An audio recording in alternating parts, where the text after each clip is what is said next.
Hey guys, in today's episode, my wife is a flight attendant and I found heels and lingerie in her luggage. I'm a former employee of Chuck E. Cheese. Ask me anything. And a giraffe saying hello to a terminally ill woman. Let's get the show started. So the way this works, guys, is I'll be reading what's trending right now on Reddit. And, it always changes by the hour. And I've chosen to pick three that I thought were really interesting. Sometimes funny, weird, or heartwarming. This channel is meant to make you feel something, entertained. So I hope I can do that for you guys today. So the first one from user throwra09060906. He posted, "My wife, who's 27 years old, is a flight attendant. I, a 27 male, found lingerie and heels in her luggage." The story goes something like this. "We've been married for almost 2 years now. My wife works as a flight attendant and is often doing long journeys to other countries. Her work has not slowed down during the COVID quarantine as I thought it would, so she is constantly working and has been tested negative several times now. Our anniversary was last week and she was not going to be home for it, so I decided to give her a surprise card, and one of a few gifts, but I was going to bury it in her luggage suitcase before she was about to leave. That is when I found new looking white lace lingerie that I have never seen before, as well as a pair of heels that I do know of because I got them for her. As soon as I saw it, there was a ringing in my ears, and it felt like the world had come to a halt." Oh man, I have been trying to come up with reasonable explanations as to why she would have it, but none of them are in character for her as far as I'm aware. That's why now I'm fearing the worst: infidelity. She doesn't know I saw it because I didn't leave the gift and card, but she has been back home since then and gone again. I'm going crazy with the thoughts of her with another man, but I don't have concrete proof before accusing her. I don't know how I'd even get solid evidence. Reddit, please help me on what to do now, because I am in a very bad place emotionally right now." I want to reply something here saying that, if this guy doesn't have any concrete proof, so don't jump into conclusions, no matter how bad things are. But then again, it seems like all the cards are stacked up against him, which really, really kind of sucks. Some of the answers here says, I need a definition of a lingerie here because my husband calls any bra and panty set that matches and is remotely lacy lingerie. If it was like a silk camisole, blah blah blah. So basically, some people are saying, hey, are you sure it's lingerie? It's not just normal underwear, like sexy underwear, Some people are saying, part of me wants to tell you to wait until she's back. Tell her you'll help unpack her luggage just to see what she does, or if it's still there, whatever, Some people even says, confronting her in person is a much better idea. Body language is key. If he calls or writes to her, she has time to divert and distract from the topic, the opportunity to calculate her responses. In person, a cornered person will usually admit guilt by trying too hard to control their behavior and will end up acting completely out of character. To me, that sounds like a bunch of psychological stuff right there. I don't know if I can actually pull that off if, my wife is like cheating on me, or a girlfriend or cheating on me or something like that. I don't know if that's something that I can do. Some people are saying too that, hey, what if that lingerie is actually for your anniversary and maybe she's doing like a video or something, or like photo. But he even said in his thing that in his original post that's out of the ordinary for her. So I don't think that's the plan. Also, he also posted that their anniversary was a week ago. So a week later, I'm bringing that in. I don't know, buddy. This guy said he doesn't have evidence to accuse her yet. To me, I think he's going about this wrong mentally. You're not accusing her, you're asking for an explanation because you can't make sense of something. Don't accuse her of cheating. Ask why you saw what you saw and be ready to have an open conversation. You go into this pissed off or angry or accusatory, it makes it hard for the truth to come out, and she will get defensive and you'll not get anything out of it. My wife got a text one morning, "I love you, baby." We had been living together for several months at the time and had the same social circle, but I didn't know who James was. I stewed on it hard. I was pissed off for weeks, even though a Christmas vacation her parents took us on. She finally asked me what's going on with me, and I snapped. "Who the fuck is James? And why is he texting you? He loves you. What are you hiding from me?" James was her biological father that I had never met. And I knew her mom's husband was her stepdad, but it never occurred to me that she was in contact with her dad. So I guess at that situation, it's a little bit different because, it's a little different. It's a different conversation because now you have lingerie. It's like something physical that's showing, So I kind of feel bad for this guy. One of my coworkers said he's got a friend that's a pilot, and he says him being a pilot, whenever they have a new flight attendant, things pretty much gets pretty naughty from what he told me. I don't know if that's a thing with the airline industry. I have no idea. Whatever it is, man, I just feel bad for this guy. I hope buddy, what's his username? Throw RA 0906. I hope you find peace, man. And I hope your wife is not cheating on you. Good luck with that. All right, for the second one, I have this one. I find this one really interesting because Chuck E. Cheese recently filed a bankruptcy protection, Chapter 13 bankruptcy protection last week. And this one says, "I am a former employee of Chuck E. Cheese, where a kid can be a kid. Ask me anything." So this one basically says, first time running this text got deleted, so I'm going to keep it brief. I worked as a party planner at my store for all of last year. I was in charge of calling parents to get information, setting up assigning other hosts to ones I couldn't do. Also, I did all other work in the restaurant, kitchen, register, game room, etc. I was close friends with my bosses, had a great working relationship with the district manager, and met the vice president. So he says right here, edit, I left at the end of November before they filed for bankruptcy. So basically it's like, ask me anything. I found some of the weirdest things here that people ask. One of them says, what age was the oldest birthday boy or girl? I ask because my friend had her party there when we were 14, sort of as a joke. And when the damn mouse came out, it started laughing at us, literally rolling around on the floor and beating his clenched paws to the ground.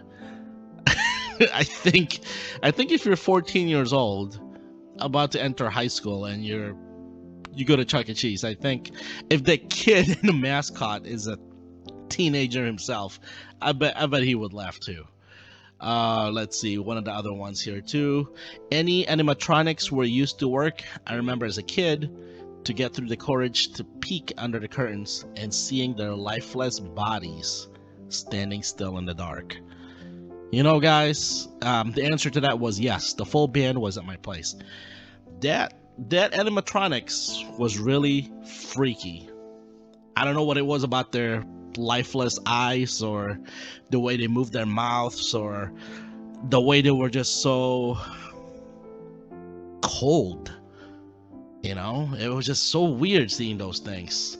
Showbiz Pizza was the name. That's what it was. Somebody commented right here. Showbiz Pizza was actually the main competitor of the back in the 80s. Yeah, Showbiz Pizzas was the one I was thinking about. Man, that was so weird. Let's see, one of the other ones here. Is it true that Chuck E. Cheese stock can now only be redeemed for prizes in the middle shelf or below? Oh my god. The answer to that, he answered to that, unfortunately now it's only the front case. God. They make you think you can always get those big prizes on the back, but in reality, you come home with a sticker or like a stick-on tattoo. What makes Hershey's chocolate shake so damn good? Answer: it's made with extra love. There you go, guys. And lastly, there's one I got a crack out of. Where do you recommend I go to pick up single moms now? He answered, the roller rink, man. There's always single moms there at kids' birthday parties, especially on Monday afternoons, at once across the street from the strip clubs. I love how specific he was with the answer. That's just awesome, man. I'm gonna miss Chuck E. Cheese. I'm telling you guys. I hate it when a piece of my childhood relic closes, like Blockbuster Video. You know, Sears is coming up, closing soon. Venture, all those will be, you know, are gonna be gone soon, or if not gone already. And Hollywood Video even. And I don't like it when things close.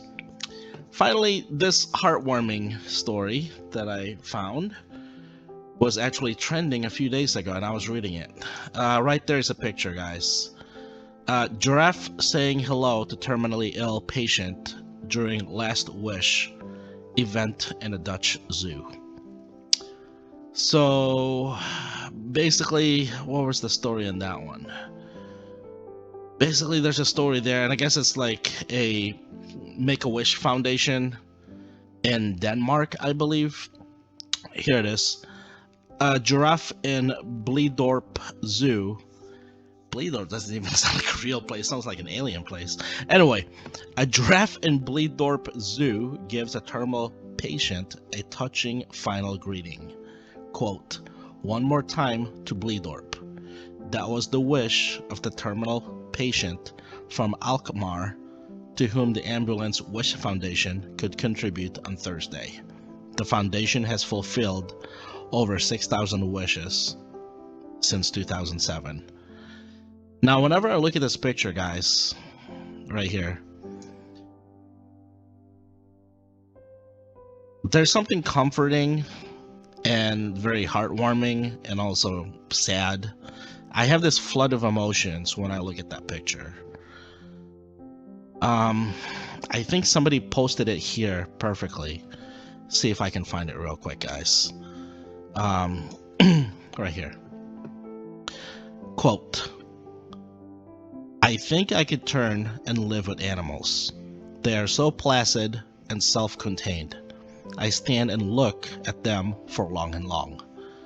They do not sweat and whine about their condition. They do not lie awake in the dark and weep for their sins. They do not make me sick, discussing their duty to God. Not one is dissatisfied, not one is demented with the mania of owning things. Not one kneels to another, nor to his kind that lived thousands of years ago. Not one is respectable or unhappy over the whole earth." That was by Walt Whitman from Leaves of Grass, the Deathbed edition. I think we can learn a lot from animals, how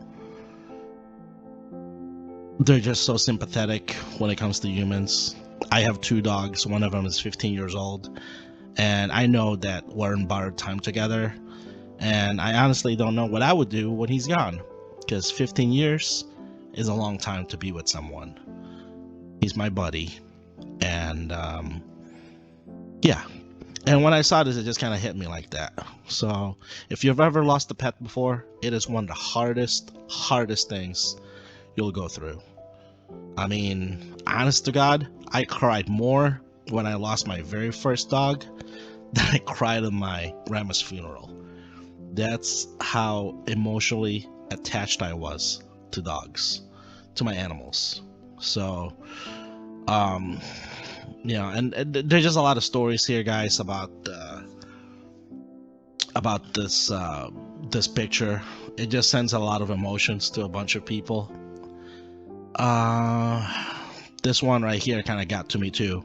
I'm just gonna read you guys this last story. I was doing this one came from user Magnet 50. He said, I was doing some IT project manager work at a local children's hospital. One of our projects was updating the mobile computers so it was easier for the medical staff to keep charts updated.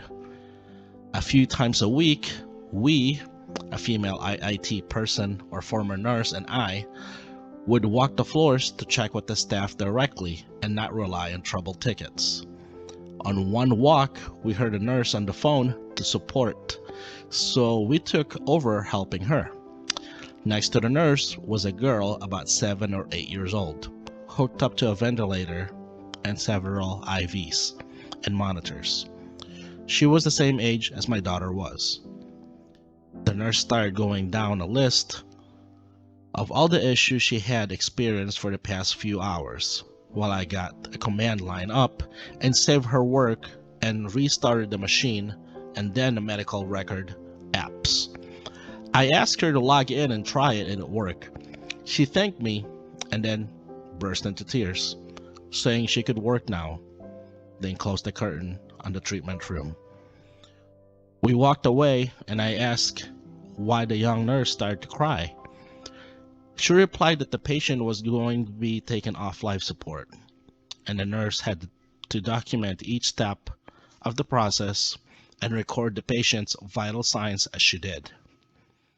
The beautiful young girl, my daughter's age, who looked so peaceful in her sleep, was going to die soon. I had to excuse myself. It took a long walk around the hospital.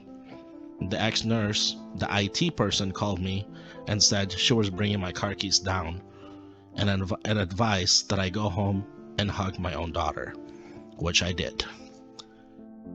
So yeah, I think this picture really resonated with a lot of people, because one thing we all have together, rich, poor, black, white, Asian, Mexican, whatever we are, we're all humans, and at one point we're all gonna die.